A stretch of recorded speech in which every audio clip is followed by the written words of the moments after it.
Olá, olá, mulheres aqui do Vozes Poderosas. Nós estamos aqui hoje para fazer mais um podcast para vocês. E hoje nós temos um tema muito especial que é saúde emocional, né? Saúde mental.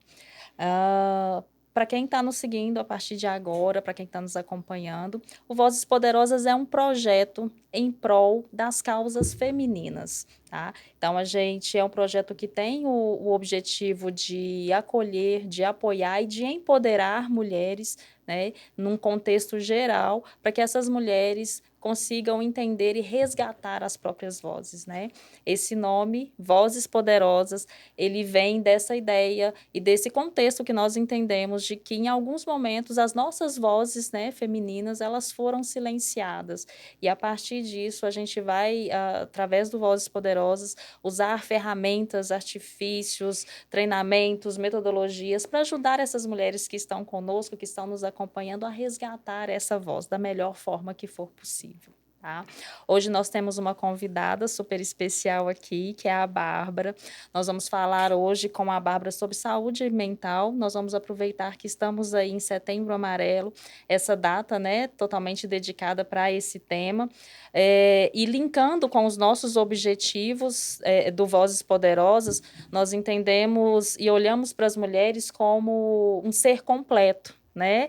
Que tem ali as suas perspectivas, as mulheres que têm seus múltiplos papéis, né? E cuidar da questão emocional é um ponto essencial para todos nós. E aí a gente quer trazer isso para o nosso contexto feminino também, porque esse é mais um dos nossos desafios, tá? A Bárbara que está conosco hoje, vou pegar minha colinha aqui, Bárbara, do seu currículo. E antes disso, eu quero primeiro te agradecer pela disponibilidade, por ter liberado um tempinho na sua agenda para estar aqui, né, trazer o seu know-how, o seu conhecimento, sua vivência, experiência de vida aí, para nos apoiar a apoiar outras mulheres também, tá? A Bárbara Rezende é psicóloga graduada pela UFO, pós-graduada em psicologia da saúde hospitalar pelo Centro Universitário de Barão de Mauá. Tem experiência clínica em atendimento hospitalar, oferecendo suporte psicológico para pacientes em enfrentamento de adoecimento e luta em UTI, que barra, hein, Bárbara? Urgências, emergências e hospital geral. Atualmente é psicóloga no exercício clínico em consultório particular para adolescentes, adultos e idosos, né? Então tem uma bagagem aí que a gente tem certeza e acredita muito que vai conseguir colaborar bastante com a gente aqui hoje. Seja muito bem-vinda. Você pode falar um pouquinho para a gente aí a respeito desses desafios e também do porquê da escolha, né, Bárbara? Por que escolher trabalhar com uma questão muito complexa que a gente entende, principalmente na contemporaneidade, né? Por que escolher saúde mental? Como é que isso surgiu assim para você? Tá. Obrigada, meninas, pelo convite, né? Muito bom dividir esse espaço com vocês. Um espaço muito rico, né? Como você trouxe, assim, muito importante. Acho que a gente tem tido a possibilidade de falar mais, né? E de dar vozes para essas questões. E vocês estão trazendo aí assuntos muito interessantes, né? É um prazer. Bom, vamos lá, né? Sobre a minha escolha. Eu brinco que foi uma trajetória um pouco torta, assim. Eu não tive a psicologia como primeira opção de curso sempre, né? Mas quando eu entrei na psicologia, eu tinha certeza de que o que eu queria fazer era aquilo. Eu fiz pré-vestibular um tempo, porque eu passei a infância e a adolescência dizendo que eu queria prestar medicina. E eu prestei medicina mesmo, durante acho que 4 anos, mais ou menos, na persistência ali. E a psicologia eu sempre prestava como segunda opção de curso, né? Mas insistindo. E eu tinha um sonho de fazer na medicina a medicina humanizada, aquele olhar de acolher o paciente. E aí, por intercorrências da vida, né, e aí a situação, né, de perceber que precisava dar andamento e fazer uma escolha, num determinado momento eu disse: "Não, eu vou seguir aquilo que eu disse que era a minha segunda opção". E entrei na faculdade e eu acho que eu tive o privilégio de passar por, estágio no hospital, que já era um sonho, então eu descobri que a gente tinha uma área dentro da psicologia, que era a psicologia hospitalar. E aí, dentro disso, eu entendi que aquilo que eu imaginava que era da medicina, na verdade, era da psicologia. Então, eu pensava que eu ia fazer medicina para fazer o que o psicólogo hospitalar faz. E aí eu me encontrei. Então, depois disso, eu segui, né? Eu segui a carreira da psicologia hospitalar, a especialização, tive, né, assim, uma área de prática no estágio, e aí a gente já começa a falar de saúde mental ali de forma muito limítrofe, né? Eu acho que quando a gente está ali dentro da psicologia hospitalar, a gente lida com a finitude, a gente lida com a urgência, a emergência física e psíquica, né, do paciente. E aí a física a gente sabe que é da medicina, a psíquica ela precisa ter um lugar de acolhimento. E aí eu entendi que a psicologia tinha um lugar muito caro dentro do hospital, muito recente, porque essa especialidade ela ainda está em desenvolvimento. A gente vai falar aí de uma entrada na área hospitalar muito recente, com muitas dificuldades ainda da inclusão desse, né, esse papel psicológico dentro do hospital, mas aí a gente tem, né, as campanhas, inclusive como Setembro Amarelo, para a gente poder falar sobre isso, sobre saúde mental e a importância disso, em todos os ambientes, inclusive dentro do hospital. E aí é isso, essa é a minha trajetória. E aí, depois disso, né, eu fui seguindo e tenho, hoje, não mais dentro especificamente do hospital, mas no consultório também recebendo muitas demandas nesse sentido, né? Associadas, às vezes, aos processos de adoecimento, sejam eles de ordem biológica, né, física, com acometimento psíquico associado, ou o inverso. Porque eu brinco que... brinco não, isso é real, né? E é o que a gente fala quando a gente diz do biopsicossócio-espiritual hoje. A gente não tem jeito de segregar, nós somos tudo junto.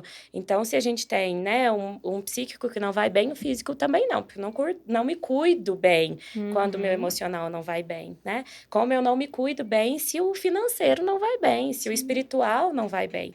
E o biológico também. Então, quando o biológico não vai bem, todas as outras áreas são afetadas. E aí a gente vai falar de uma união dessas partes, né? Então, é assim, né? Essa é a minha trajetória.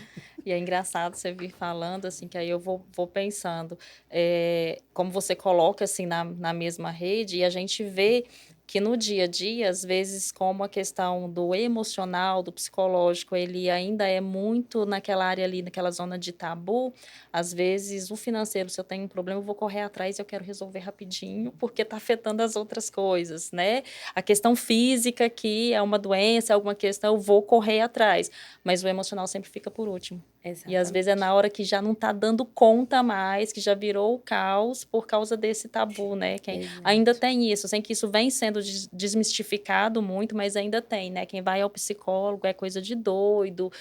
Às vezes, eu já vi pessoas que estão saindo, às vezes, de um ambiente de trabalho, por exemplo, e está indo para terapia. Mas aí fala, eu tenho uma consulta agora. Não é eu tenho terapia, eu tô indo, vou... E às vezes as pessoas ainda têm vergonha de falar por causa dessa questão do tabu. Por isso que eu levanto a bandeira, eu falo que eu sou testemunha da terapia.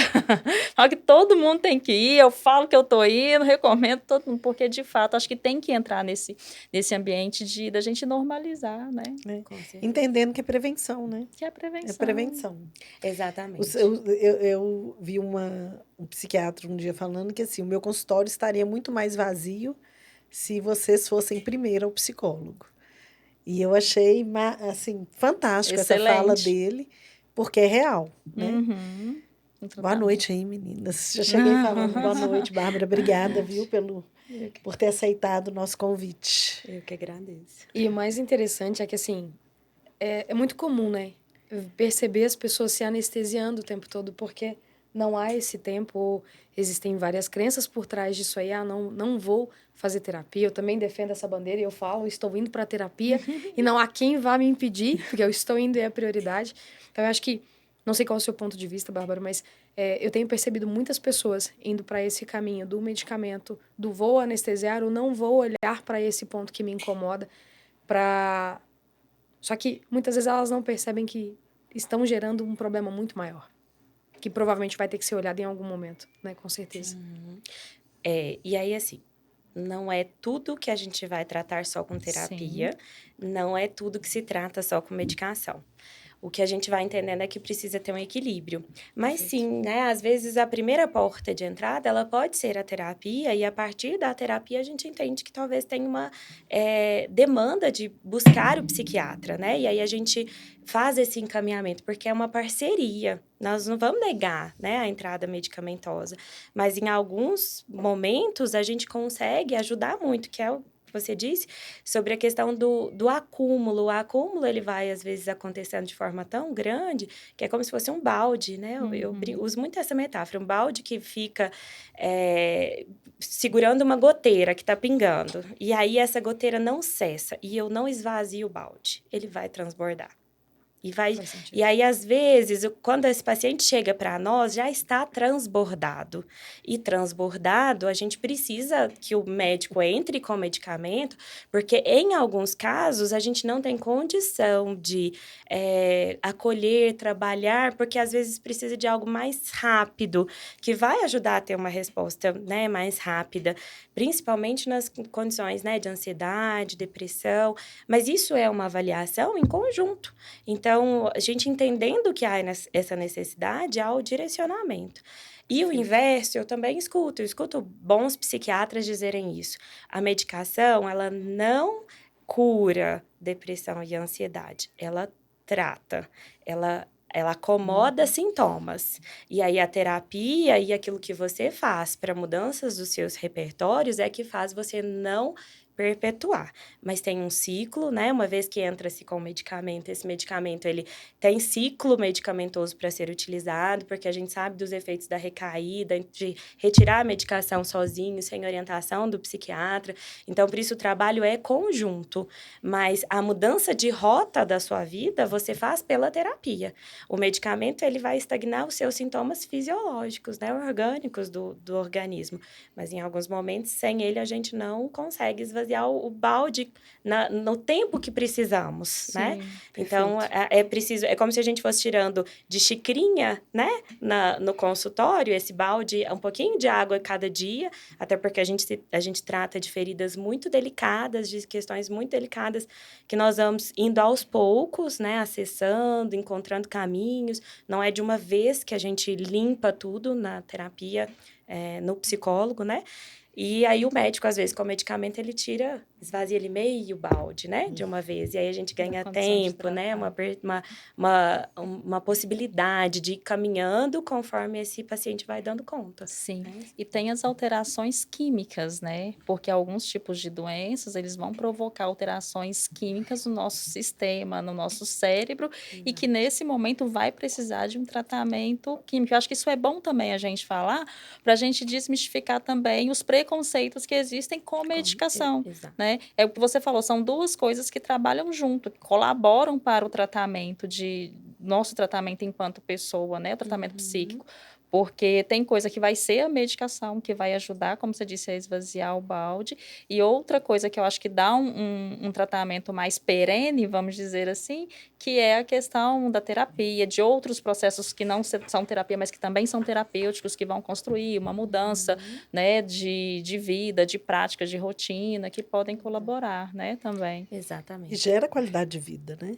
Quando a pessoa entende que aquele processo vai gerar uma qualidade mesmo na vida dela, porque às vezes os preconceitos vêm, e aí quando você inicia, você vê, não, eu não dormia, eu não comia, eu só chorava, aí entra a medicação e entra a terapia, você vai dormir, você vai se alimentar direito, você vai fazer uma atividade física, você vai se relacionar. Então, viver, assim, né? é qualidade de viver, vida. Né, Exatamente. E acho que por isso que é importante, assim, as campanhas como a gente tem agora em Setembro Amarelo, e é importante quando a gente pesquisa um pouco, entende um pouco da origem, a gente tem pautas tão importantes como a gente tem agora, né, em Setembro Amarelo, e tem outras campanhas que são inseridas aí no nosso calendário, pelo SUS também, e ter esse espaço eu entendo que é muito importante.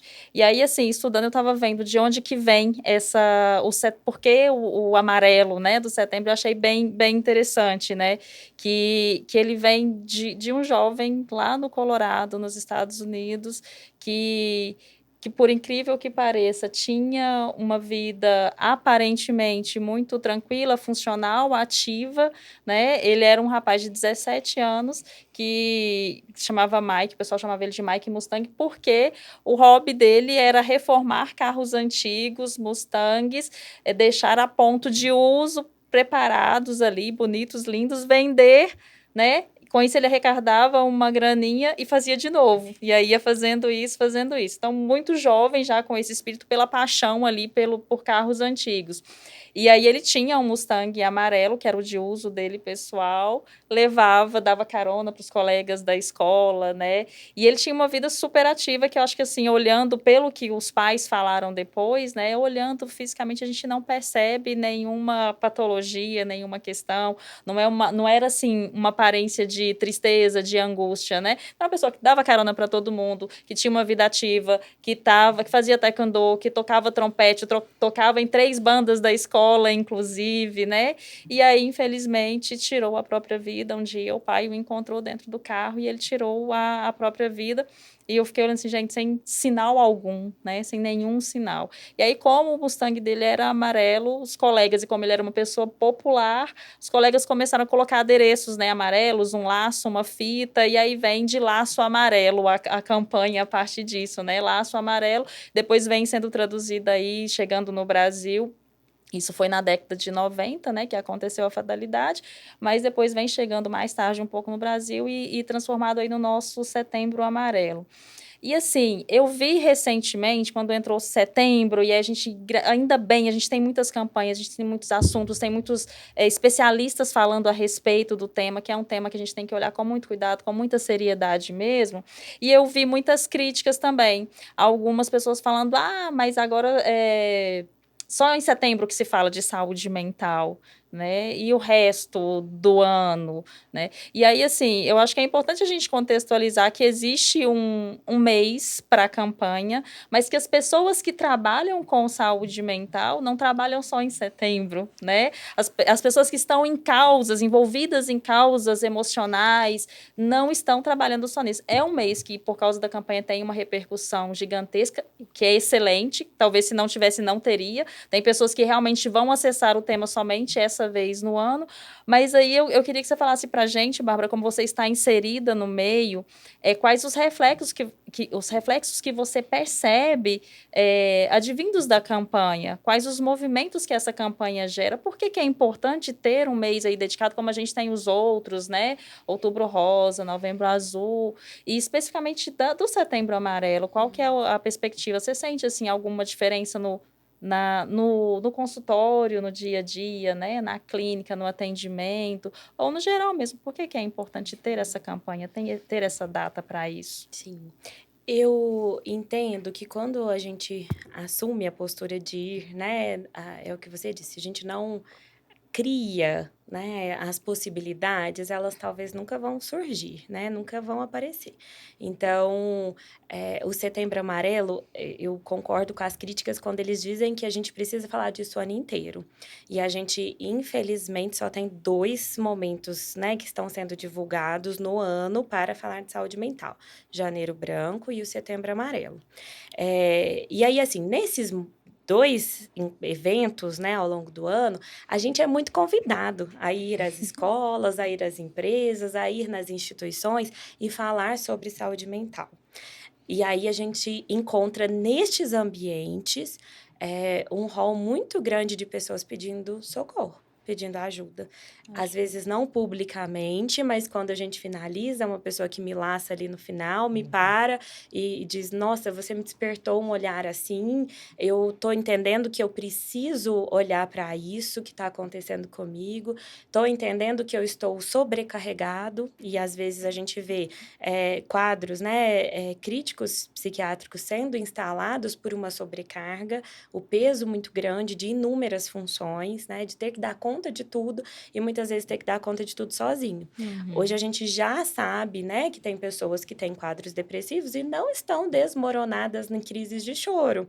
Estão socialmente incluídas, sorrindo, né, lidando com tudo normalmente, e aí aparenta que não tem nada, né? Mas aí quando a gente vai na empresa e conversa sobre isso, essa pessoa olha e fala: nossa, parece que eu me identifico, né? Parece que agora eu estou permitindo falar sobre isso. E é isso que o Setembro Amarelo levanta, né? A ideia de que falar sobre isso é se reconhecer nisso, quando a gente às vezes identifica que eu tenho isso que essa pessoa foi palestrar ali e eu não sabia e eu estou me identificando agora, e aí entender que existem caminhos para cuidar disso. E é também entender alguém que está ao meu lado que eu não estava percebendo sinais, mas que eu tô vendo a partir disso que tem esses sinais, tem esses traços, tem isso que tá me trazendo e me levantar um alerta, né? A gente não fala, né, no Setembro Amarelo só de doenças, a gente fala de prevenção. A gente fala de identificar sinais e saber direcionar sinais. A gente dissemina informação de onde é que se busca cuidado para isso. Porque algumas pessoas acham que elas estão fora da normalidade e que, estando fora da normalidade, não são compreendidas. E com o temor que a gente tem, às vezes, de falar sobre suicídio, de falar sobre a morte, a gente tende a dizer, não pense isso não, você não pode pensar isso. Fala isso não, isso é pecado falar sobre isso. Como que você vai falar que você tem vontade de morrer? Né? Ou como que você vai falar que você está tendo uma angústia tão grande que te faz sentir desesperado? E aí, quando a gente vai lá dizer, não, você pode falar sobre isso, essa pessoa talvez vai entender que existe um lugar onde talvez ela possa receber um apoio em relação a isso. Ela não se sente inadequada por sentir o que sente. Exato. Sem minimizar a dor dela, né? Exatamente. Porque às vezes ela tem medo de falar, porque o outro acha que é insignificante a dor dele. O que a gente percebe muito, Bárbara, assim, as pessoas não têm muita dificuldade de ouvir o outro, de escutar o outro, sem julgamento maior ainda.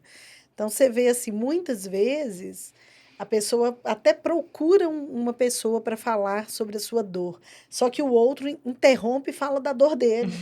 Exato. Ai, nossa, eu tô passando por isso. Não, mas eu tô passando por isso que é muito pior do que você. Então, por isso que é tão importante você estar com uma pessoa, um especialista, para ter esse ouvido, né? Essa escuta qualificada, ativa, sem julgamento, e com as ferramentas, claro, né? Para estar cuidando realmente dessa dor do outro, né? Hoje, Valmir, na hora que você está falando, eu estou lembrando. Hoje eu tive com um líder que foi recém-promovido numa empresa grande, com muitos desafios, muitos mesmo. E assim, foram 20 minutos para acompanhar o plano de desenvolvimento individual dele. 20 minutos rapidinho, não, 30 minutos que a gente teve. E aí ele falou assim, nossa, Kátia, como é bom sentar e conversar e falar... porque as coisas que eu tô te falando aqui, dos meus desafios, a gente não tava falando de questões emocionais. Mas acaba que uma coisa vai se conectando, né, com a outra. É ele como pessoa no contexto geral. Essas coisas que eu tô te falando, eu não tenho com quem falar. Acaba que na correria do dia a dia eu não falo a respeito disso. E é bom demais ter um momento aqui para eu conseguir falar isso. Gente, olha só para vocês verem, 30 minutos que a gente teve ali para falar. Aí eu falei com ele, olha, eu chamo isso da solidão do líder, que às vezes a gente não consegue falar com o nosso gestor diretamente, tem coisas que a gente não pode falar, e às vezes a gente não pode falar com o nosso liderado, né? E aí você fica ali naquele limbo, o que eu falo, às vezes não tem um caminho para tratar, então eu falo, todo líder tinha que ter um mentor, para ele conseguir ter esse momento de extravasar. E aí, o que me chamou a atenção, que eu lembrei na hora que você falou, é porque ele tem uma competência que ele tem que desenvolver lá dentro, que é cuidar de si e da carreira. Da carreira ele tá mandando ver, mas o cuidar de si, ele falou, Kátia, eu tô pecando nesse ponto. Eu tô pecando nesse ponto. Eu falei, pois é, então você tem que lembrar que você é uma pessoinha, que precisa de cuidados, que a mesma energia que você colocou em todos os outros aspectos, se você não coloca aqui, daqui a pouco a conta chega para você. Senão vai dar, não, vou sair daqui, vou trocar uma ideia com o meu gestor, porque eu preciso de organizar isso, organizar as folgas, fazer isso, isso e isso. Mas é isso que você falou, às vezes isso fica subjugado, fica no segundo plano. E essa questão de, às vezes, eu não ter alguém para me provocar a olhar para isso. Isso. Até é engraçado. Ontem de manhã eu fiz uma publicação no story do Instagram, fazendo uma provocação, levando as pessoas a pensarem sobre isso. E o comentário que eu fiz foi, Eu tenho sumido um pouco dos stories e, para ser bem sincero, eu não sei se as pessoas sentiram falta, porque ninguém fez nenhum comentário ou perguntou se tá tudo bem. E contextualizei, né, nesse sentido e veio uma enxurrada de mensagens no direct perguntando se eu estava bem, se eu estava precisando. Em alguns casos, as pessoas fizeram exatamente isso que a Val falou. Elas começaram a falar de si, justificando o porquê que elas não falaram comigo, ou porque... E aí eu falei, gente, a provocação não foi nesse sentido. A provocação foi para que as pessoas tenham o cuidado de olhar uns para os outros, de tentar perceber se o outro mudou o comportamento, que seja um pouquinho que seja. A pessoa era de um jeito, de repente ela tá de outro jeito. Peraí, será que aconteceu alguma coisa? E é aquela pergunta, né? Quando eu pergunto se você está tudo bem, será que eu tô preparado para ouvir um não? Não está tudo bem, eu preciso de ajuda? Ou, porque todo mundo hoje responde, ó, não, tá tudo bem, eu tô ótima, tô na correria. Mas peraí, até que ponto que essa pausa nos permite enxergar o outro da forma que é, Mas né? se você recebe um não, a outra pessoa não sabe nem o que falar. Não. É Aí assustador. ela faz assim, né? Você tá bem? Não. Será que ele tá Então preparado? tá. Então Tem fica um com delay, né? Deus. Porque é isso. É muito no automático, né? Não é real às vezes. Não, claro que nem todas as vezes. Mas na maioria das vezes a pessoa tá olhando para ela e para o umbigo dela. E se o outro fala que não tá legal, ela não sabe o que fazer. Muitas A gente vezes. fala que é a resposta social, né? Tá tudo bem? Tá, tudo bem. Você. É Isso aí automática. é social. Padrão, né? E por um tempo, né, enquanto estagiária, eu lembro que a minha orientadora dizia assim, talvez o melhor não seja a gente perguntar, tá tudo bem? Né? Oi, você está bem? E aí ela dizia, seria legal a gente chegar e dizer, como você está? Daí a gente não chega com nada pronto, né? E aí dá mais liberdade para a pessoa poder dizer como ela está. Mas é tão automático a gente dizer, tá tudo bem? E aí, assim, no consultório psicológico, às vezes eu me vejo perguntando e me policiando, porque os pacientes às vezes me dizem assim, não, o psicólogo não poderia fazer essa pergunta. E aí eu digo, mas não pode ou porque o paciente tem medo e já vem enraizado, né? De que tem que responder que tá tudo bem. Porque aqui é o lugar de dizer, não tá tudo bem, né? Você pode chegar dizendo, tá tudo péssimo, né? Tá tudo horrível. É um lugar para isso, para escutar isso. Mas, né, acho que é legal mesmo pensar nisso. Quanto a gente tá enraizado com né, automatismo, coisas habituais, uma rotina que não nos permite olhar mesmo. Essa sua provocação é maravilhosa, porque a gente quase não olha para o lado, né? A gente tem se tornado muito individualista, então perceber isso ainda mais em rede social, com um monte de pessoas que eu sigo, né? Quanto tempo eu levo para me dar conta de que aquela pessoa que é minha amiga tem muito tempo que não aparece por ali, né? Porque às vezes eu estou me envolvido com uma pessoa lá distante de mim, um influenciador que mora lá longe, e eu nem sei quem ele é, e aí os stories dele bombardeiam e eu não me dou conta que a pessoa que está do meu lado não tem, né, aparecido e mudou. E a mudança de comportamento, ela é um sinal de alerta para a gente, sim. Então, sempre que a gente pergunta, mudou alguma coisa, né? A gente pergunta isso para entender como é que essa pessoa se transformou no processo de adoecimento. E, às vezes, a própria família não sabe nos contar, né? Se mudou alguma coisa ou não consegue perceber essas mudanças que não vão acontecer abruptamente, ela vai acontecer gradativamente. Né? Ela não é da noite para o dia, eu dormi de um jeito e acordei de outro jeito. Ela vai acontecer pouco a pouco. Então, essa fadiga ela vai acontecendo, o brilho vai sumindo, eu vou desanimando, aí daí um dia eu não quero ir no trabalho, eu não quero ir na escola, aí de repente isso vai se tornando frequente, habitual, né? E a campanha, ela é para isso. Eu brinco que agora a gente está precisando fazer campanha de tudo, inclusive assim, não jogue lixo no chão, essa que a gente tinha, né? Voltar ao Não básico. ponha fogo, né? Vamos parar com fogo. queimadas. Então, a gente está precisando resgatar, porque parece que cai no campo do esquecimento. Então, a campanha, ela é para isso mesmo, é uma campanha de conscientização, né?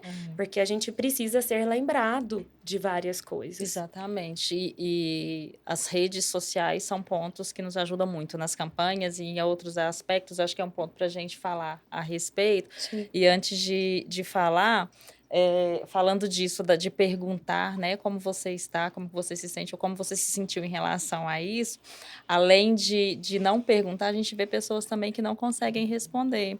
Já conversei com pessoas que vêm me contar um problema, uma situação, e fala daquela situação, e repete, e volta, e fala daquilo, e fala do que o fulano fez. E aí eu já parei e falei assim, e você, como é que isso te impactou? Como é que você tá? Como é que você ficou? E a pessoa volta e fala do que aconteceu, E eu falei, você não me contou como é que você ficou? E às vezes eu percebo que falta um repertório. Falta a pessoa conseguir olhar e falar e nomear o que tá Mas sentindo. muitas vezes, sabe o que eu venho percebendo? As pessoas têm dificuldade de falar de si. Tem. Elas não se conhecem. Se você fala assim, ô Kátia, quem é você? Fora do LinkedIn. Uhum. Você sabe falar que, eu sou isso, trabalho com isso, mas não, e você, quem é? Eu tenho trabalhado isso com as pessoas que eu acompanho na empresa, muito para isso. Porque na hora que eu pergunto, quem é você? Mas eu sou Valma, mãe de fulano, que trabalha não sei o quê, assistente social, mas quem eu sou de verdade? Como é difícil. Uhum. E aí é uma forma do cuidado com a saúde mental e emocional. Porque se você não sabe quem é você, E o que você sente? o que você sente, como Que você nome gerencia seus sentimentos, fica pior ainda, né? E isso muitas vezes a gente associa, muitas vezes, esse desconhecimento ou essa dificuldade de referenciar em algum ponto pessoal e só no externo ou só no outro. Então, eu sou o meu trabalho, eu sou o meu filho, eu sou o meu marido. A hora que tira, ou que eu fico viúva, ou eu desquito, né, me separo, ou acontece, né, de perder alguém muito importante, perder um trabalho que era muito significativo, eu me vejo completamente perdido. Sem identidade. Sem identidade, né? Despersonalizado. Então, a minha personalidade era aquilo. Se isso vai embora, eu não sou nada. E é um esvaziamento do eu. E a gente tem muitos processos de adoecimento, né, de ordem psiquiátrica, que são embasados nisso. Eu me referencio sempre sendo alguma coisa externa e não interna. E aí o trabalho é esse, de tentar se encontrar em si um sentido. Porque o sentido, às vezes, ele fica totalmente perdido, né? Porque aquilo se foi. E as mulheres, né? A gente que trabalha com mulheres, que ocupa esses vários papéis, às vezes ela se perde muito mais, né? Porque ela é sempre alguém de alguém, ela é sempre um de alguém. E ainda há o peso da comparação, né? E aí já entrando nesse mundo da internet.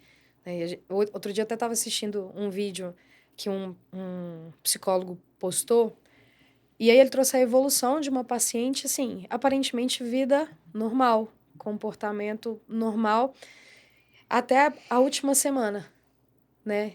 Que ela acabou tirando a vida e tudo, mas assim, na normalidade, que é o que você trouxe. Então, o ponto é, até que ponto que a rede social, ela traz esse impacto? Porque Instagram é vitrine, Facebook é vitrine, LinkedIn é um currículo e tem os seus padrões ali, que gera também essa questão da comparação. Qual é a sua opinião, Bárbara, sobre isso?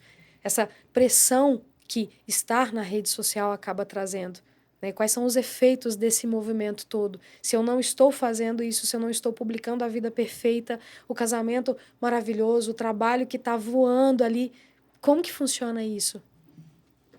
Complexo. Muito, né? A internet, ela tem sido um desafio, né? A gente tem alcançado muito com a internet, em função da internet, né? Crescido, ampliado, inúmeras possibilidades, mas ao mesmo tempo, né, a gente tem esse outro lado, porque, como você disse, é vitrine. Então, as pessoas quase nunca postam, né? Eu digo que raríssimas vezes postam aquilo que não vai bem. Uhum. A gente posta a imagem perfeita, né? Da festa perfeita, da viagem perfeita, mas não posta o perrengue, né? Exato. A gente brinca no meio acadêmico que artigo científico também é assim, né? A gente só posta o artigo que deu certo. A publicação, ela é daquilo que deu certo. E o quanto seria rico se a gente pudesse postar, publicar, na verdade, né? Corrigindo. Mas, assim, se a gente publicasse a pesquisa que não deu certo, para que a gente não repita. É né? verdade. Então, a gente tem ido para o meio da internet para uma lógica contrária a isso, né? A gente publica, posta ali na rede, na vitrine, o que deu certo, mas por trás tem um monte de desafios. E isso aliena quem está do lado de cá, né? E aliena todos nós. Me aliena também. Às vezes a gente se depara, nossa, estou vendo lá, eu não sou tão ativa nas redes sociais. Já tentei, já mexi. A minha rede social profissional, o pessoal fala, você tem que postar. Eu falo, gente, mas não é por aí, tá ok. Hoje eu tô ok com isso. Mas já vi muitos colegas postarem, darem conta, e eu pensava, como dão conta? Né? E aí, por trás, quando a gente vai ver, quando é uma pessoa próxima a nós, a gente vê o impacto que se tem ali, a geração de algoritmo, né? De entrega, é um mundo de muitas cobranças, então você tem que produzir um nicho, aquele nicho, você só pode falar daquilo, aí você tem que compartilhar coisas de você, ao mesmo tempo, eu vou compartilhar, mas eu não quero me expor tanto, a chuva de críticas, a gente tem visto isso também, né? O quanto as pessoas, às vezes, ficam empoderadas no fake news ou por trás das redes sociais para xingar, para ter né, um desrespeito com as pessoas, uma intolerância com a diferença. E o quanto isso massacra, né? E, às vezes, a gente tem uma pessoa que se posiciona ali na rede social, de repente recebe um monte de críticas extremamente desrespeitosas e entra num looping também emocional, né? De um processo de inúmeras repercussões negativas na condição emocional, que não iria, às vezes, acontecer no nosso convívio no dia a dia, né? Que a gente, no dia a dia, teme mais, se contém mais. Nas redes sociais, isso fica muito empoderado. Então, aquilo que, às vezes, é pequeno se torna gigante, as críticas, né? E o massacre, o cancelamento. A cultura né? do cancelamento. Exatamente. E aí, isso tudo vai gerar inúmeros impactos, né? Impactos para adolescentes, para adultos, porque é inédito para a gente lidar com isso, né? Então, muitas vezes a gente não sabe o que fazer com essas críticas que chegam, esses bombardeios. Receber críticas não é algo fácil, né? Especialmente para algumas pessoas. Sim. E é muito diferente do feedback, né? Sim. Um feedback positivo ou um feedback negativo no trabalho, ele tem toda a cautela para ser conduzido, a forma como você vai construir isso durante uma mentoria. As pessoas não estão fazendo feedbacks, né, nas redes sociais, elas estão massacrando. Nós vamos dar muito uma diferente. aula de feedback para os haters, tá? Para eles usarem a forma Acho justo. Exato, né? inédito também, Gosto ninguém disso. fez. Pode falar a sua opinião, mas vamos lá, vamos achar o melhor Vamos caminho. ajustar aqui a linguagem, ô amiguinho. Vamos pensar, porque é isso. A gente já sabe que o coletivo empodera, mas hoje a gente tem, né? Porque a gente vê que às vezes as pessoas num estádio de futebol vão ter comportamentos diferentes do que elas teriam num grupo menor, Sim. né? Então, às vezes a gente vê brigas que começam, as pessoas entram nas brigas porque elas estão ali num cenário empoderadas. Então, a psicologia social ela tem pesquisas em relação a isso, ao empoderamento do grupo, né? O efeito grupal no sujeito. Mas a gente tem visto agora um efeito da internet no sujeito, que é em relação a isso também. Achar que é um mundo sem leis, sem regras, e a gente está caminhando nas leis e nas regras do convívio nas redes sociais, mas o impacto, ele é um impacto que às vezes não dá tempo da lei chegar, né? Ele afeta tanto a condição psíquica, né? O emocional das pessoas, que quando a lei chega, a catástrofe já está feita, Tá pronto. né? Então, a gente ainda está aí entendendo o efeito disso. Mas, né, uma recomendação é que a gente tenha uma noção de que aquilo ali é um recorte, né? É um Sim. recorte da vida de alguém. Da parte mais bonita. Exato. Não, e assim, a galera desesperada alguns meses atrás, quando o Instagram soltou que a partir do ano que vem não tem mais filtro. Então, assim, há uma expectativa de que esses problemas aumentem um pouco ano que vem, dada aí, né, a relevância de autoestima, de criar uma imagem bonita na rede social e tudo. Então, assim, são movimentos que algumas pessoas já estão prevendo, né? Eu não sei qual proporção que isso vem, mas é um alerta, talvez, né? Mas aí a gente pensa também quantas pessoas desorganizaram em saber que não vai ter filtro, né? E aí, imagina, Preocupante, né? é preocupante, porque às vezes elas só estão ali por causa do filtro, né? Uhum. E aí eu... Encoraja, né? Exato. E aí, assim, como é tirar os seus filtros, né? E poder ser você? Porque, querendo ou não, a gente tava se tornando iguais ali, né? Põe um filtro, eu me torno Padrão, outra né? pessoa, e daí como quando me diz vem o na rua, meme. mas não é você. É exato. É Se como for diz o sequestrado, meme, né? lascou, né? É. Não é a pessoa. E aí, às vezes, você ouve assim, nossa, mas Amiga, não cuidado. parece aquela pessoa que eu via no Instagram. É. E aí é isso, assim, Concordo. muita gente tá tão distante que a gente acha que aquilo é real. E aí, quando você vê uma pessoa que, às vezes, na nossa cidade, é uma influencer ou algo, que aí você vê que põe muitos filtros, quando você encontra, você fala, gente, não parece a mesma Expectativa e pessoa, olha. realidade. Exato. Eu vi hoje uma expectativa e realidade de uma festa, um stories também, mas eu achei muito legal e dialoga com o que você falou. Uma menina que foi numa festa com um vestido todo bonito, ele era cheio de pelinhos, assim, na parte de cima do busto, e aí ela mostrou expectativa versus realidade. Aí essa mostrou a realidade. E aí ela tirou uma foto linda, ela postou expectativa. A realidade, ela levantou os braços, o braço dela tava cheio de tinta preta do vestido, que soltou, assim, e aí acho que ela mostrou o incômodo daquela roupa que ela tava. Isso eu achei legal. Olha como é legal a gente entender que tem, né, um lado de uma foto maravilhosa, mas que tem também um outro lado real. Porque daí, senão, se acontece só com alguém... Não, mas é só comigo que isso acontece. Ela usou, a blogueira tal, usou aquele vestido lindo, aí eu compro o vestido, meu vestido, É verdade. né, me manchou É mesmo, inteira. né? Então, não é o seu vestido, é que ela fez um recorte, né? É. Então, Eu vi, assim, também algumas pessoas postando fotos do mesmo dia. Tipo, a foto na praia, na hora que eu estico, murcho a barriga e dá o close e ficou perfeito. Mas na hora que eu tô ali relaxada, as dobrinhas estão aparecendo, né? exato. E quando a gente não vê isso na internet, é importante a gente tentar, pelo menos, lembrar, né, Bárbara? E pensar, fala, gente, talvez no mesmo dia que um tanto de coisa deu certo, que tava lindo, que tava na praia, teve os perrengues, tiveram as dificuldades também ali, teve coisa que não deu certo. Às vezes tem uma foto ali que é o recorte de minutos antes ou minutos depois que foi um desastre, que não estava legal, que não estava E a bom, gente né? pensar o seguinte, se você tiver aí 1.000 pessoas no seu Instagram, 1.000 pessoas que você segue, cada dia um pode estar curtindo umas férias. Ele está na praia porque ele está de férias naquele mês. Você acha que todo dia tem alguém que está fazendo uma coisa boa. Mas não é isso. É porque a gente começa a querer viver muito que é do outro, né? E isso adoece muito. Então, eu estou aqui trabalhando nesse calor e é lá, fulano está na praia. Fulano está tomando uma cerveja em plena quinta-feira. É o né? grande Segunda-feira. filtro, né? Não é o filtro só da imagem, do nariz fininho, da de pele tudo. maquiada, sem mancha, sem melasma, sem nada.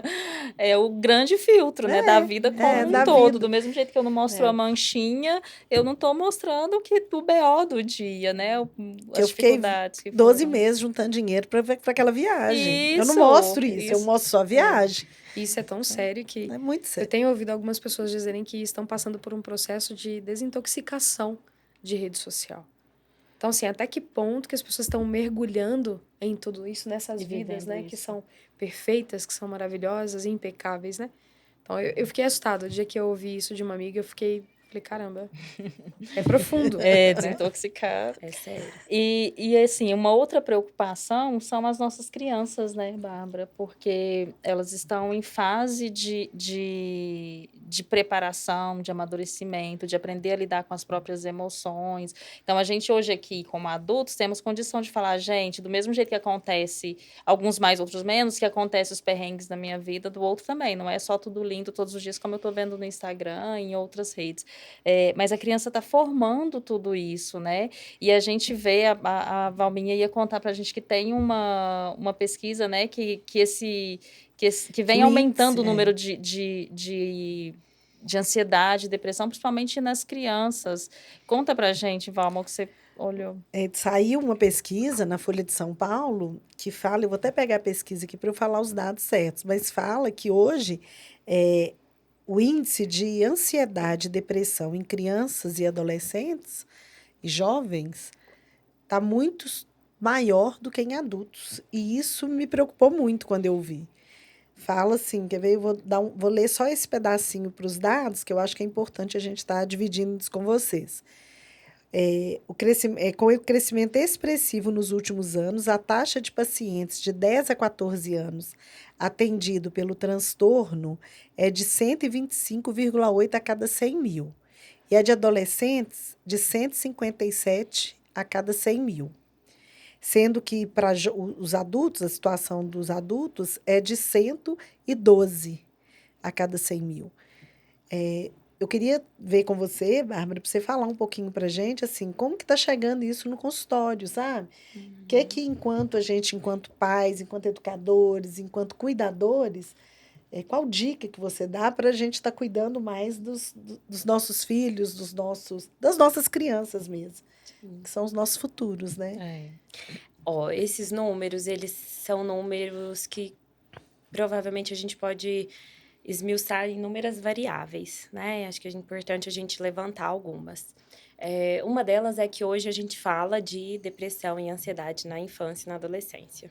Antigamente a gente não ralava, né? A gente via uma criança ali mais tímida, caladinha, na dela, e a gente não imaginava que talvez ela pudesse ter depressão, né? Ou ela pudesse ter uma ansiedade incapacitante, né? Uma ansiedade que poderia estar associada a um nível de cobrança, um perfeccionismo altíssimo que fazia com que ela ficasse extremamente introspectiva. Sim. Então, a gente entende que agora a gente pode dizer que crianças e adolescentes adoecem. Adoecem do ponto de vista psiquiátrico, porque a gente achava que era só adulto, né? Que eram doenças do adulto. Então, isso chega mais no consultório também por essa possibilidade de identificar em crianças e adolescentes este tipo de patologia. Ao mesmo tempo, a gente também tem um efeito pós-pandemia imediato que a gente ainda está tentando entender. Nós ainda estamos com pesquisas em andamento, mas muito já se fala da perda e do impacto no processo de desenvolvimento de crianças e adolescentes. Porque a pandemia afetou fases, né? E assim, o mundo da infância e da adolescência, ele é muito rápido em um ano, né? Ele muda muito. Então, se você conversa com uma criança, um adolescente no início do ano, no final do ano ele é outra pessoa. Porque ele aprendeu muita coisa, ele desenvolveu muito. E no processo da pandemia, a gente teve um limite nisso. A socialização deles ficou muito limitada, né? Nosso impacto também para sermos pais ali participativos, pacientes, também foi afetada. Nós estávamos extremamente angustiados, preocupados com o que viria e às vezes até com dificuldade de manejar as nossas próprias emoções para estar com eles, para explicar para eles o que estava acontecendo, para entender, nem nós sabíamos, né, o que estava acontecendo. Imagina uma criança e um adolescente. A gente tem problemas muito significativos, né, da pandemia na educação. O processo de ressocialização foi difícil para adultos, está sendo difícil para crianças e adolescentes. E eu digo está sendo porque ainda está acontecendo. Sim. A gente ainda vai entender este impacto por muitos anos, né? Vai ser preciso muitos anos para entender como é que essa dificuldade da entrada da educação online, né, das aulas virtuais, acometeu essas crianças, esses adolescentes, como é que isso, né, mudou a aprendizagem deles e automaticamente como é que isso afetou o desenvolvimento. Então, a gente também tem aí mudanças nesse sentido.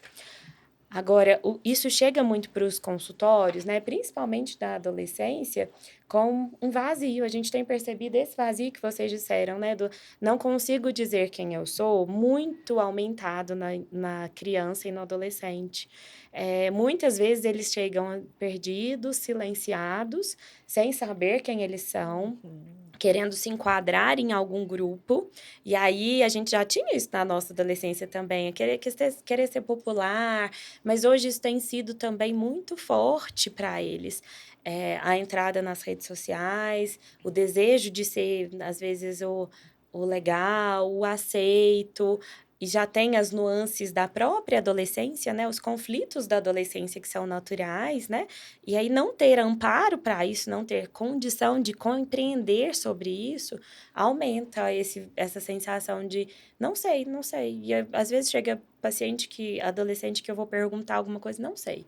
Mas o que você gosta? Não sei. Mas o que você pensa disso? Tanto faz. E aí entra um movimento realmente nesse sentido. Então, entendo que, né, pensando na proposta de pensarmos o que nós, enquanto educadores, pais, né, professores, podemos fazer em relação a isso. Ajudar também nessa compreensão, no processo de entender o que está acontecendo comigo, de nomear os meus sentimentos, de pensar sobre ele, desde os mais pequenininhos. Hoje a gente já fala de processos psicológicos de 0 a 3 anos. A gente tem psicólogos capacitados, e aí é uma especialidade dentro da psicologia, para atender crianças de 0 a 3 anos, Legal. né? Ah, mas 0 anos, o que a gente fala? Como a gente cuida de uma criança de 0 anos cuidando da mãe? Principalmente. A gente vai falar muito disso, assim, né? Vai ser da criança, mas muitas vezes junto com a mãe. Sim. Num processo de... E aí, né? Entendo assim, mães, cuidadores, né? Não é só mãe e mulher. É a pessoa que tem uma referência ali de cuidado. Os pais, de forma geral, né? Mas a gente fala, às vezes, do elo materno, né? Principalmente pelas dificuldades do puerpério, toda a turbulência. Então, muitas vezes, essa mãe está muito impactada e não consegue acolher essa criança, não consegue ajudar no choro, não consegue ler aquele choro. Ela não, né? E aí, ali tem muita coisa para a gente fazer nesse elo, esse elo mãe e bebê. Então, a gente tem abordagens hoje que vão fazer um trabalho em cima disso, né? Trabalho em cima da aliança e a observação mãe-bebê. E intervenções com o grupo familiar para viabilizar melhores condições para esse bebê se desenvolver. Sim. E aí não é um processo de culpabilizar a mãe, é um processo de entender acolher, que esta mãe precisa ser acolhida, e esse ambiente precisa acolher essa mãe para que este bebê possa se desenvolver. Porque senão não tem espaço para o desenvolvimento desse bebê. Então, a gente tem muito o que se fazer com crianças e adolescentes. A gente tem inúmeras possibilidades de intervenção, desde os mais pequenininhos. E assim, não, adorei o que você falou, não conhecia, de 0 a 3 anos, é novo. Mas o que posso vivenciar, assim, que eu estou vivenciando, na verdade, na minha casa, eu tenho uma filha de 15 e um homem de 20. Que a gente fala homem, mas... E o que eu tô... Não, vamos, você corrige isso aí. A gente fala homem mais, não. Ele vai te ouvir, ele vai falar assim, como assim, Um mãe? homem, não, homem que eu falo assim, porque para mãe é sempre É novo, mãe, né? né? Eu falei, Meu um homem, Deus. porque eu falo É sempre seu um menino de 20. É sempre seu menino. Aí você vai Entende? falar assim, ah lá, a mãe falando que Viu o aí, ó? homem dela não cresceu. Lucas, não leve isso pro coração. Viu, Não Lucas? leva isso pro coração. Mas o que eu percebi que essa fase também, para eles está muito difícil. Por causa da pandemia, esse salto que eles perderam. Então, assim, Lucas, por exemplo, que passou no vestibular com 17 anos e teve que ir para uma outra cidade. Para ele, eu estou sentindo agora que ele está meio perdido, sabe? Assim, e aí? Será que é isso que eu quero? Será que... E reflete muito o que você falou, essa questão da pandemia, desse tempo que ficou ali, dessas aulas online, desse tempo sem socializar, né? Então, mesmo não sendo tão criança, eu estou vivenciando isso lá em casa e está vindo agora, que eu achei que ia vir na época. E não veio. É agora que eu acho que eles estão sentindo mais. Olhar assim para as nossas crianças, para os nossos adolescentes, os jovens aí, acho que é um limiar aí que mexe, né? Que é sensível, porque a gente, enquanto pais, né, Valma, a gente quer acertar, você quer fazer a coisa certa. E nós aqui do Vozes Poderosas, Bárbara, a gente tem um compromisso muito de alcançar as mulheres que estão em volta, de dar essa voz para essas mulheres, de resgatar o que é necessário, né? E aí a gente tem, assim, um universo enorme para falar. Quando a gente fala de criança e adolescente, a gente tem muitos especialistas falando a respeito disso, de educação, de rede social, de um tanto de coisa.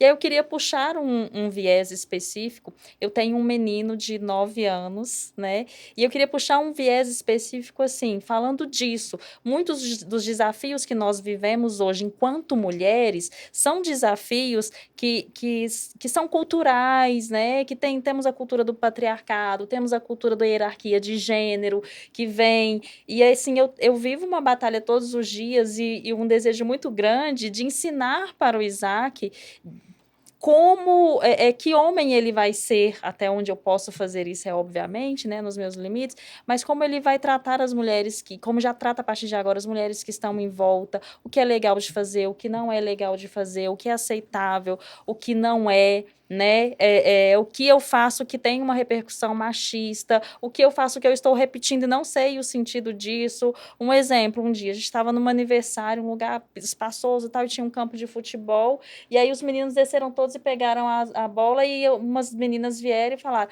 aí alguém gritou e falou, as meninas querem brincar também aqui, não, é só os meninos que vão brincar. Eu falei, oi, as meninas podem brincar do que elas quiserem, e pronto. Aí ele olhou, é mesmo, vamos lá, e puxou todo mundo, sabe?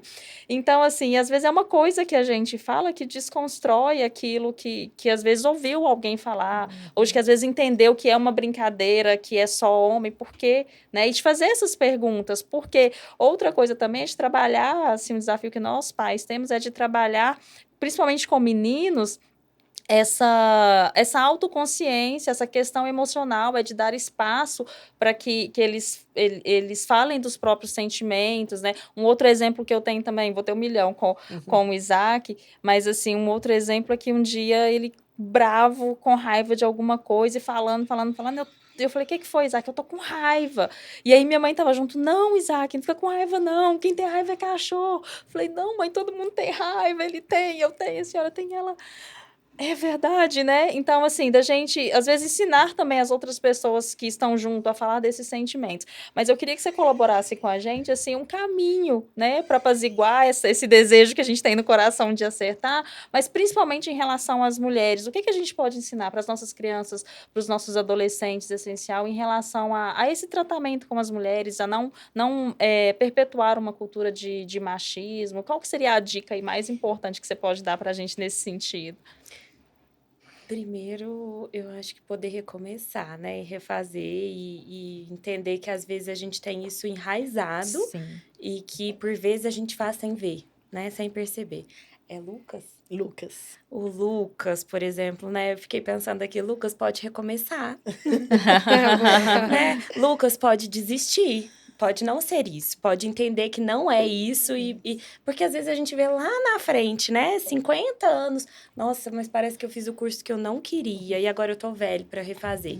Não, sempre pode recomeçar. E a gente escuta muito isso que você traz, né? Assim, de pais no consultório. Mas o que eu faço? Que caminho eu sigo? Não tem uma resposta clara. Não tem manual e eu respondo sempre isso. Se eu tivesse um manual de instrução, eu tava muito rica. Muito. Porque todo mundo quer isso. E eu também queria. Também sou mãe de um menininho de 3 anos. E acho que é um desafio. É. Exatamente isso. E outro dia, algumas mães, né? A turminha dele tem poucas meninas.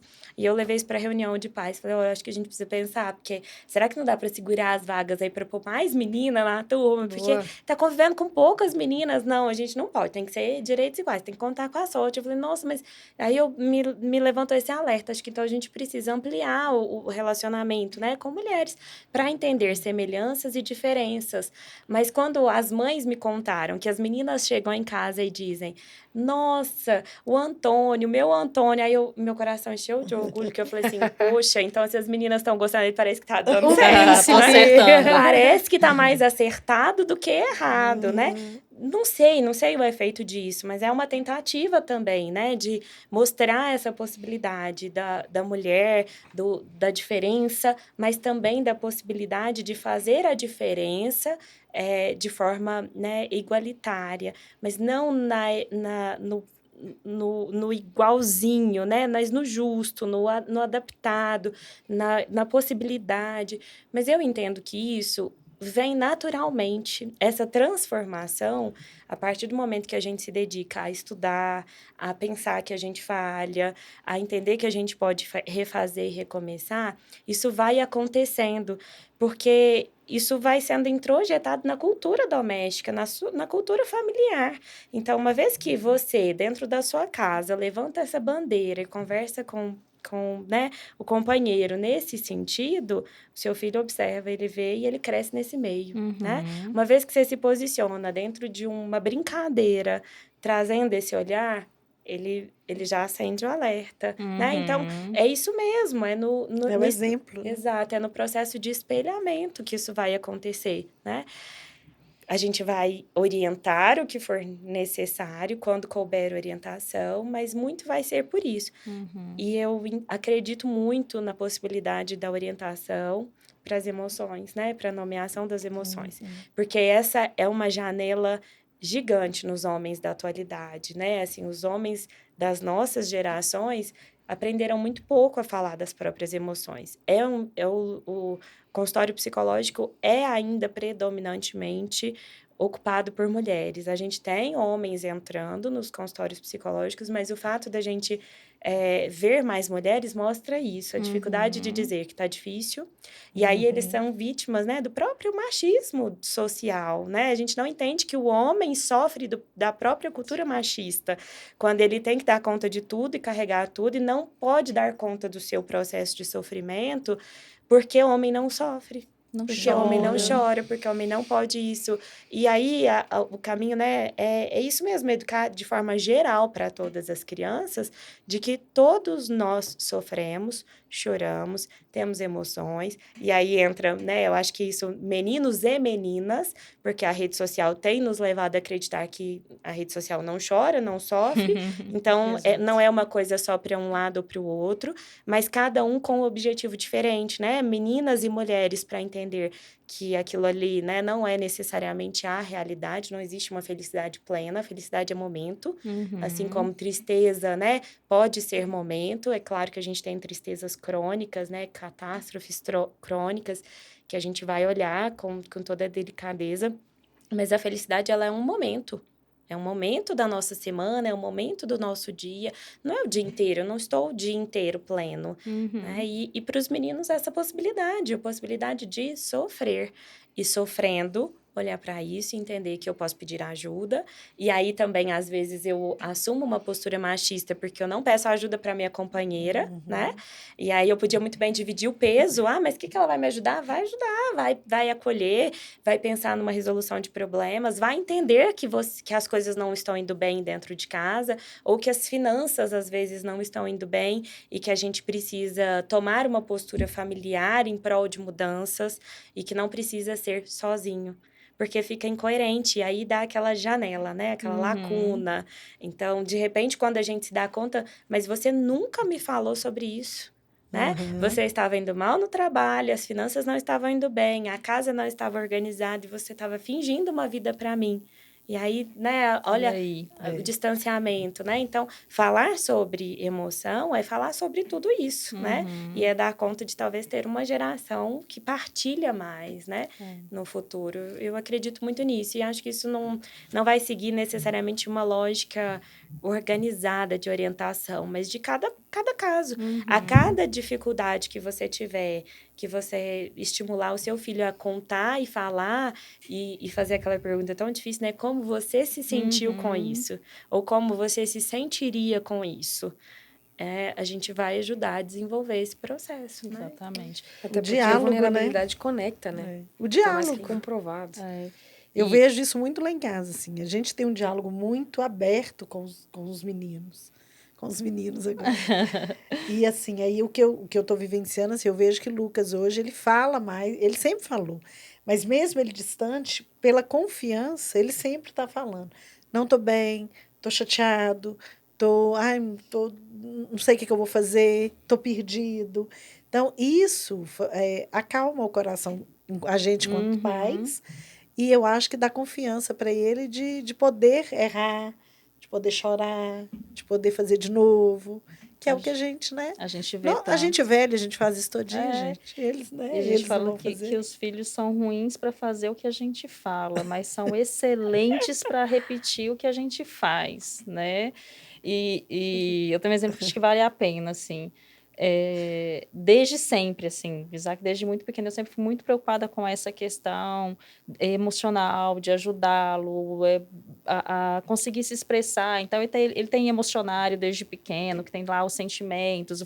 Sempre trabalhei muito isso com ele, sempre dei muita liberdade. Se alguém perto fala que não pode, pode sim, vamos lá, por que não? Seja quem for, na família. Então, sempre tive muito essa preocupação.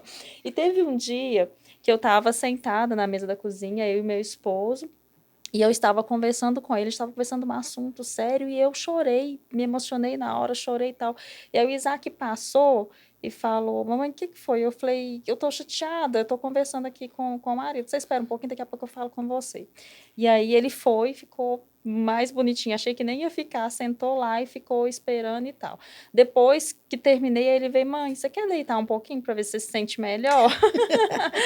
E aí eu falei, quero, Isaac, vamos lá, né? Eu vou deitar com você que eu vou me sentir melhor sim e tal. E aí falei, mãe tá triste e tal, mas daqui a pouco vai passar e tudo bem. E beleza. E algum tempo depois, ele falou, mãe, eu vou te esperar você terminar de tomar banho, porque eu quero falar com você. E aí falou da própria causa, falou, gente, a gente nem acredita, né? Mas a gente se sente tão orgulhoso de ter a condição de me esperar, porque queria falar uma coisa que era importante para ele, e dividir um sentimento que era novo, que ele se assustou com o sentimento, né? E de poder falar. Então, a gente vê, assim, que vai reverberando de alguma forma. E essa questão do sentir, foi uma coisa que eu aprendi muito, por causa da vulnerabilidade, né? A gente tem que deixá-los perceber o quão vulnerável nós somos também, senão eles nunca vão ficar à vontade de fazer isso. E eu já tive antes uma tendência de eu preciso estar bem, né? De eu preciso estar bem, preciso de passar força, E nós, enquanto mães, temos muito isso, né? De eu preciso de passar força, ele precisa de me ver forte. Não, ele precisa de ver a gente de verdade. Eles precisam de ver como a gente é de verdade, para eles conseguirem ser de verdade com a gente, né? Como o Lucas chegar e falar, tô bem não, tá legal não, né? Eles chegarem e falar, né? Ter liberdade para falar isso. E olha o tanto de coisas, né, que você ensinou para ele nesse único espaço. Esperar. Quanto a gente tem visto crianças e adolescentes impacientes, imprudentes. Adultos também, né? Imprudentes porque não aprenderam a esperar. Não julgo. Exatamente, né? Essa condição, né? De pode chorar, pode sofrer, pode sentir. De que preciso encontrar estratégias. Eu preciso, às vezes, respirar para me organizar e depois poder tomar uma decisão, do quanto é importante poder esperar um tempo para que as coisas se assentem, porque quando a gente está, né, abalado emocionalmente é difícil a tomada de decisão. Então, olha, um episódio, né, o tanto de coisas que foi possível que ele desse conta, sem precisar falar claramente sobre isso, só agindo mesmo, né, sobre isso. E acho que é por aí mesmo que a gente vai, né? Seguindo essa linha de que é tentando nos melhorar que eles vão entendendo, né? Mas podendo ser pessoas reais, porque todos nós temos esses momentos, né? Todos nós temos os momentos que não damos conta. E a condição, né, perfeita também, ela traz outras repercussões, né? E aí, nessa linha, tivemos um episódio lá em casa há pouco tempo que predominantemente, eu assumi a função de levar e buscar na escola. E aí, sempre eu levando e buscando na escola. Eu tive uma crise de sinusite muito brava, não conseguia sair de casa, fiquei de cama, e o meu marido foi buscar o meu filho na escola. E com 3 anos, né? Ele chegou, primeiro momento foi euforia. Meu pai me buscando, é novo, né, e tal. E depois ele olhou e falou assim, cadê minha mãe? Cadê minha mãe? E ele começou a perguntar, cadê minha mãe? Cadê minha mãe? Então, olha, né, assim, o quanto ter que dar conta de tudo também faz com que ele ache que eu não posso faltar, que eu não posso falhar, que eu sou super mãe, né? E que, né? Então, assim, não é por aí, né? E a gente conversou, eu e meu marido, eu acho que mesmo que esteja tudo bem, a gente pode revezar. É importante só pra constar, revezar, né? É importante revezar, foi um bom né? sinal, um bom alerta. E a gente foi se dando conta do quanto é importante esse revezamento, para construção de repertório, porque Sim. parecia tudo ok, só eu ir buscar, né? E até por causa da disponibilidade de trabalho, né? Que eu tinha mais flexibilidade que o meu esposo, e etc. Mas aí a gente foi entendendo que não tem que fazer essa colagem, né? De que é só quando alguma coisa aconteceu, ou esse desespero de cadê minha mãe, né? Então, a Uhum. gente vai vendo isso no dia a dia mesmo, né? De poder ocupar um lugar que não seja super poderosa também, né? Que daí, para Uhum. isso, eu preciso abrir mão do meu lugar de não sou eu que vou buscar, eu tenho que dar conta, eu sou mãe, isso é função minha. Né? Não é só minha. E É dessa de toda essa necessidade rede de de apoio, né? controle, às vezes, também, né? Eu vou fazer porque Sim, eu faço do jeito certo, porque tem que ser assim. sim. Tem É coisa assim que que é funciona, assim né? que funciona. E a Tem coisa que a gente sobrecarga, né? delega que às vezes a gente fica, ai, vai dar certo.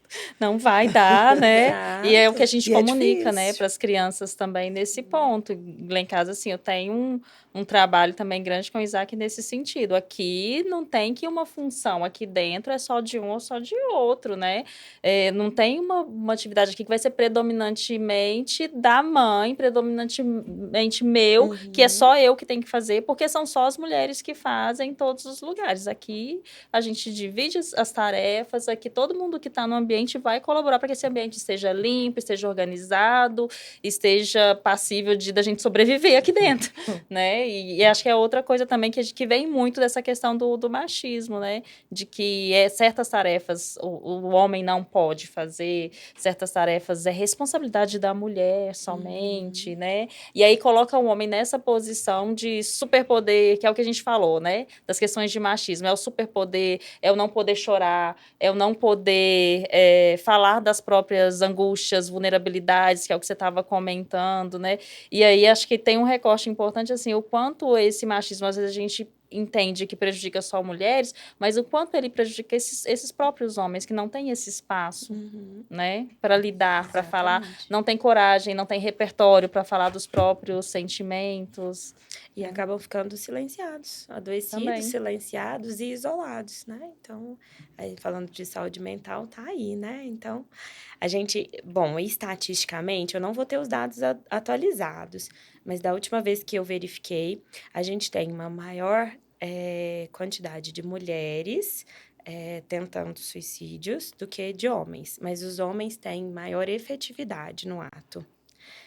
Seja pelas condições, né, assim, pelo acesso a armas ou o tipo, né, de intervenção que são realizados, mas o número em mulheres é maior de tentativas.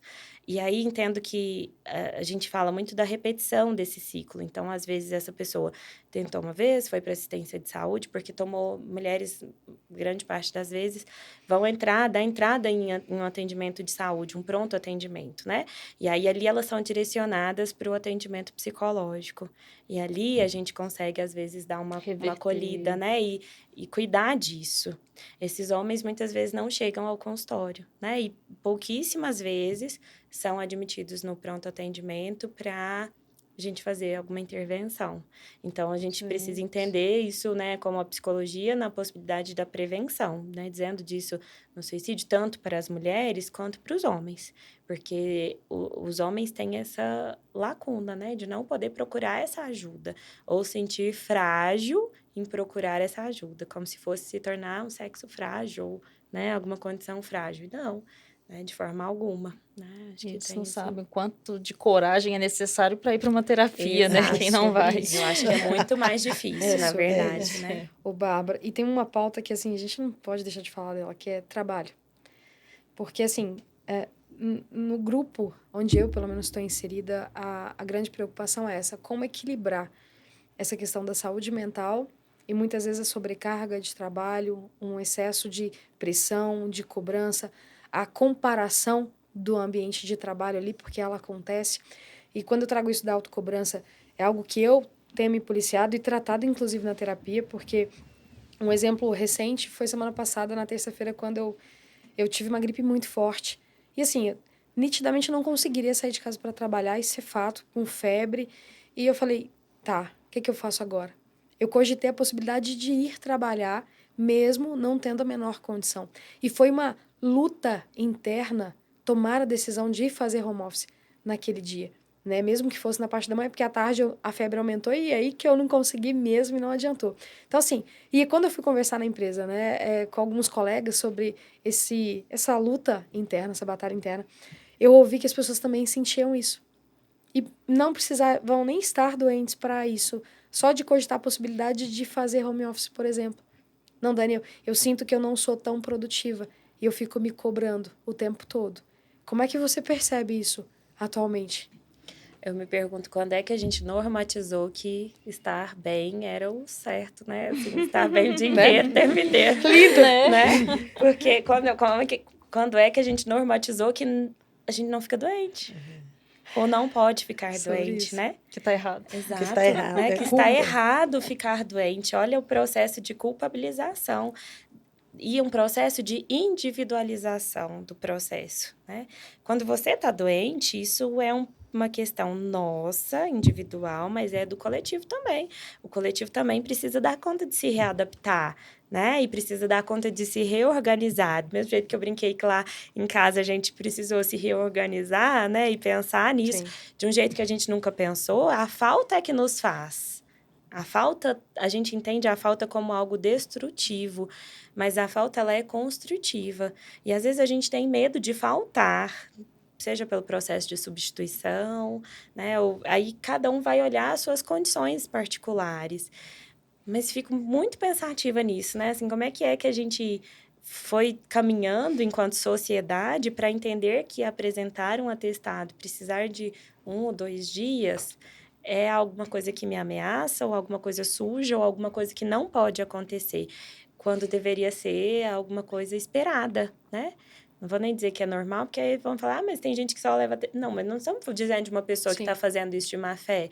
Nós estamos dizendo de uma pessoa que trabalha de forma comprometida, que cumpre com as entregas e que em um determinado momento se deparou com um adoecimento.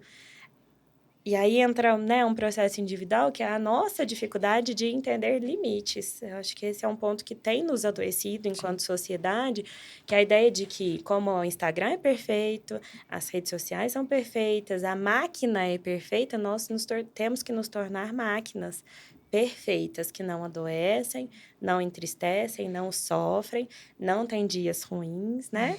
E aí entra nesse processo, que é um processo opressor, muito opressor, né? A gente falava disso assim, né? Eu lembro de ver na faculdade Charlie Chaplin, né? No filme Tempos Modernos, apertando Épico, parafusos, né? né? E a gente falava, a introdução da máquina, etc e tal. Mas é extremamente atual isso hoje, né? Ali de um cenário, um recorte, né? E hoje, em outro movimento, a gente tem um processo também a gente falava assim, né, emburrecedor, de trazer,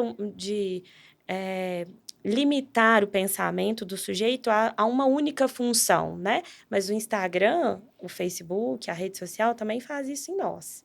A gente precisa entender que ele também causa esse processo de cegueira, né? Que é a maior crítica do filme, né? A crítica de que a gente, fechando em uma única função, a gente aliena naquilo e a gente vive aquele mundo, a gente não se dá conta dos outros processos, nem do que a gente sente ao fazer aquela função, a gente só vai automaticamente fazendo essa função. E acho que a gente chega nesse ponto também, né?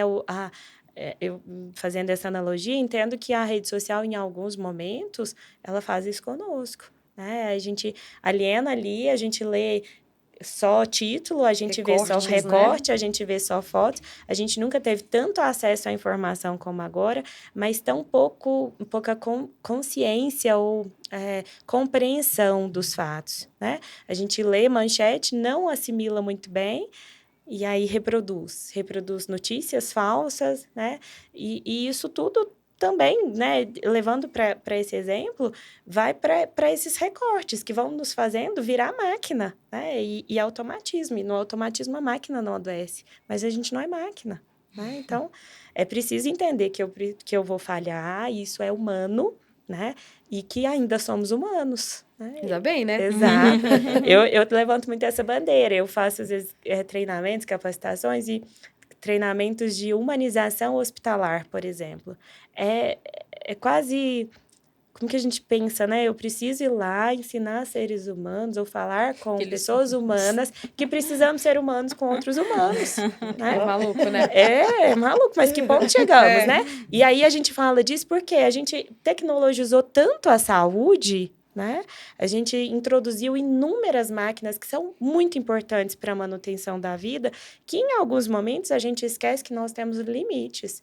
Limites enquanto profissionais e limites enquanto até onde podemos fazer, ou depende de mim o fazer para segurar o outro em vida. E aí a gente vai falar de refletir processos de finitude, entender que nem sempre eu posso fazer alguma coisa, às vezes eu vou ter que simplesmente crer em outras coisas, né? E cada um com os seus processos de crença. Mas entra isso, né? A gente tem vivido uma lógica de temos que dar conta de tudo, temos que ser máquina em todos os ambientes. E aí a gente, acho que talvez tenha sido esse acometimento, né? Assim, entender que não posso parar. Podemos, né? Acho que a gente não só pode, como devemos. Devemos. É. Boa. Legal, Muito. e parte da gente, às vezes, provocar essa cultura, né?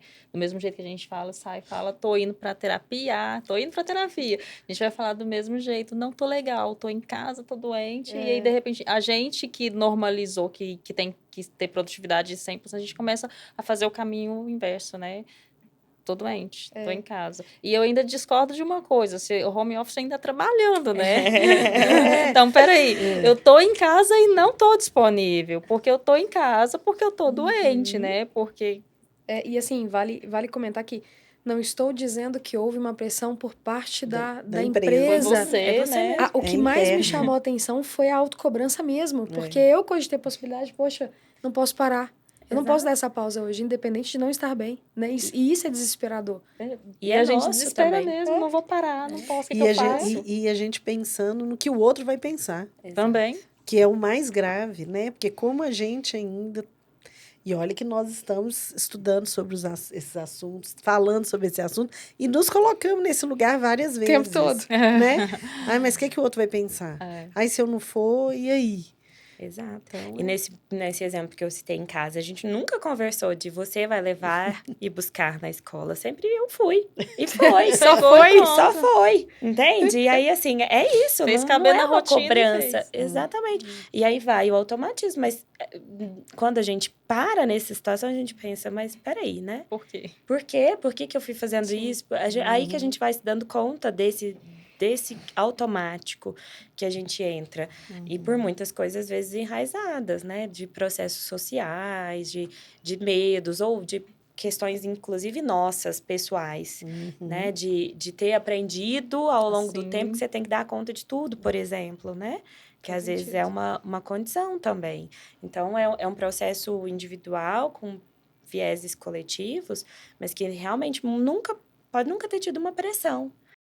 É simplesmente a forma como eu também fui fazendo essa leitura. Ou as micropressões que vão acontecendo, que vão fazendo com que a gente reaja dessa forma. E entenda que é assim o certo, né?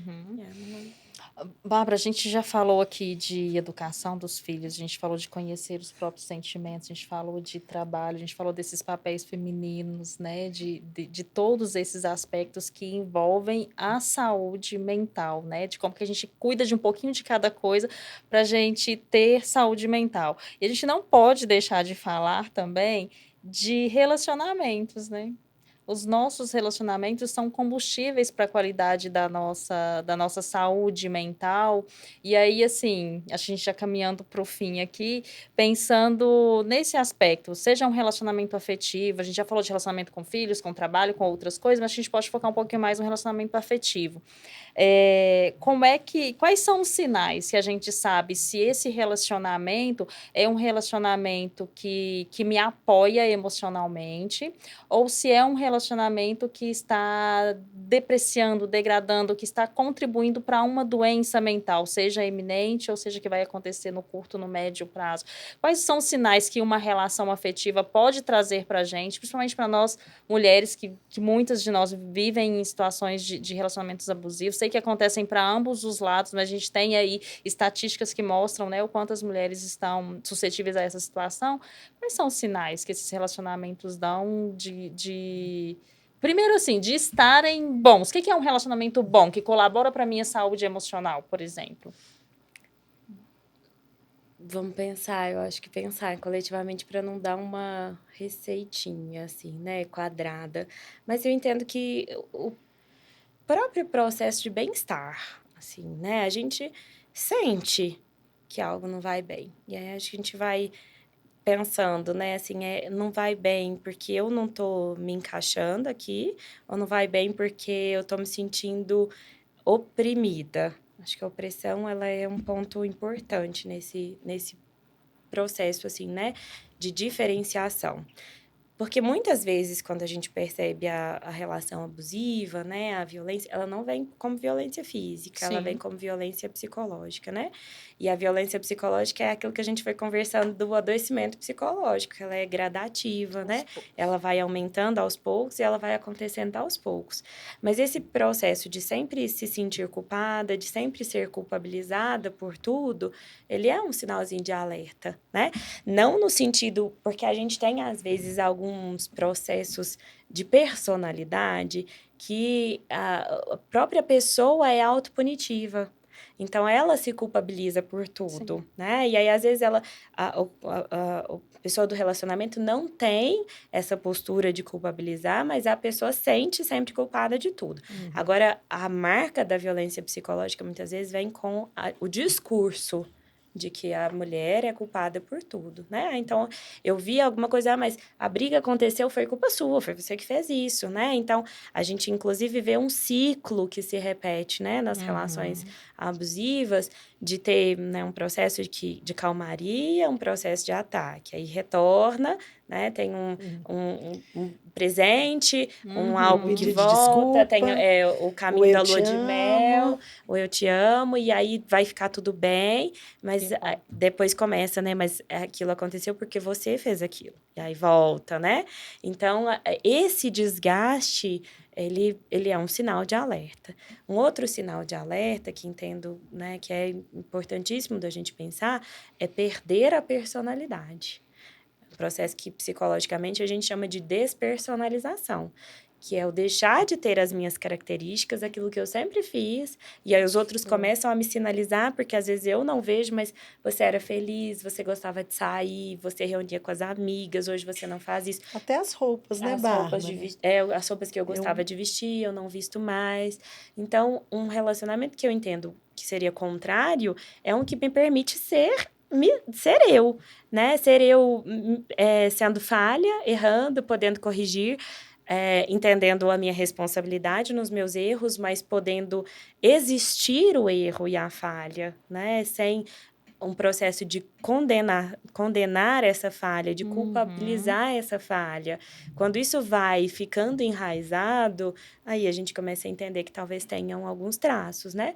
Que posteriormente, às vezes, vêm né, acompanhados de violências e agressões físicas e outras, né, patrimoniais e diversas condições, né? É a parceria, né? Um relacionamento saudável, ele envolve parceria. Parceria é a gente aceitar o erro do outro e aceitar, e ser aceito, né? Nos nossos erros também. E acertos e características de personalidade, podendo ter um ajuste, às vezes, nossa, não foi legal aquilo que você falou, né? Como a gente está conversando aqui, de ajustar, de conversar com os próprios filhos, né? Isso não foi legal, de poder trocar isso, né? Então, entendo que talvez esse seja o caminho, assim, para a gente começar a entender um pouquinho quando é que não vai bem, né? Boa, ok. Muito bom. Muito bom. Acho que é isso, né, meninas? Bárbara, te agradecer imensamente. Como foi rico. Como eu fiquei aqui babando nas suas falas e muita coisa na minha cabeça. Dava Já pra te falar mais umas querendo como 3 minha horas mesmo. terapeuta, né? Já quero Babando. ela. E assim, te agradecer mesmo. Acho que você abordou muitos assuntos que vai ajudar muitas mulheres, que é o propósito do Vozes. Agradecer as meninas. Delícia estar com vocês de novo. E passo a palavra aí para vocês, quem quiser falar alguma coisa. Bárbara, foi um prazer, cara, te conhecer. É assim, ficaríamos aqui, assim como você disse, né? A pauta ela poderia ser explorada durante horas, que a gente nem percebeu o tempo passar. Então, super obrigada. Sinta-se à vontade para voltar a falar com a gente quantas vezes você quiser. E com certeza você vai ser convidada novamente, porque eu assim, ó, eu sou suspeita pra falar porque eu tô, assim, encantada, literalmente. Então, super obrigada. E eu espero realmente que esse conteúdo, ele impacte vidas, que ele mude destinos, realidades e tudo. Então, assim, tamo junto. Obrigada. Eu faço das palavras das meninas a minha, Bárbara. Muito satisfeita, acho que a gente alcançou o objetivo que a gente tinha e acredito também que a gente vai conseguir fazer com que esse bate-papo de hoje reverbere para outras mulheres, que seja aí um precursor, de repente, de um alerta mesmo, né? Opa, tem alguma coisa aqui que eu preciso de entender, mulheres, mães, profissionais, nós falamos de todos esses cenários possíveis, né? Então, acredito que isso vai alcançar e é a nossa expectativa que alcance. Então, obrigada também mais uma vez.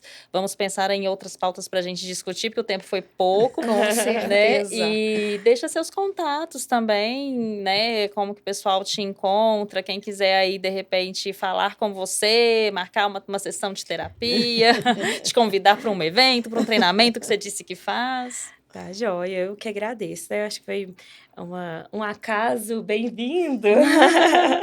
Né?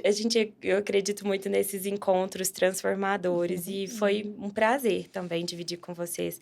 Pode convidar que eu volto. Gosto muito. E, bom, né? Eu tenho, como eu disse, tenho uma rede social, mas não muito ativa, mas tá lá, né? Se alguém quiser me procurar no Instagram, seria psi.barbararesende, Resende com Z. Tem um telefone do consultório. Quer que deixe o telefone? Pode. O telefone do consultório é um número de celular que tem o WhatsApp, né? É muito mais fácil falar comigo pelo WhatsApp do que por chamada. Então, pode deixar uma mensagem lá que eu respondo sempre que possível. O número é 99129-3243. Prefixo 34. 34. Você Isso. atende remotamente também? Atendo. O remoto eu atendo com cautela, porque entendo que o remoto não é para todo mundo. Às vezes, quando a gente tem um cenário de criticidade, que a gente precisa de uma intervenção mais próxima, é importante ter isso no presencial, e não é só eu que acredito, isso é inclusive orientação técnica, né? Então, eu falo isso até porque a gente tem, às vezes, cenários de catástrofes, né? Coisas que são dificultadores, a gente precisa estar ali em loco, às vezes, para um apoio mais próximo. Então, isso é avaliado, mas atendo remotamente quando necessário e atendo presencial aqui em Araxá. Boa. Ótimo. Quer deixar nossos contatos, Dani, pra gente? Rede social? Rede social, @vozes.poderosas. E se inscrevam também no YouTube, porque todos esses conteúdos estão sendo subidos para lá. Então, acho que é uma forma da gente se conectar também, né, com o nosso público. E vamos deixar também na descrição desse vídeo os contatos da Bárbara aí, porque, gente, façam terapia, porque faz todo sentido. E é isso. Isso aí. E é isso. Até Um a próxima. Abraço. Obrigada. Obrigada. Um abraço.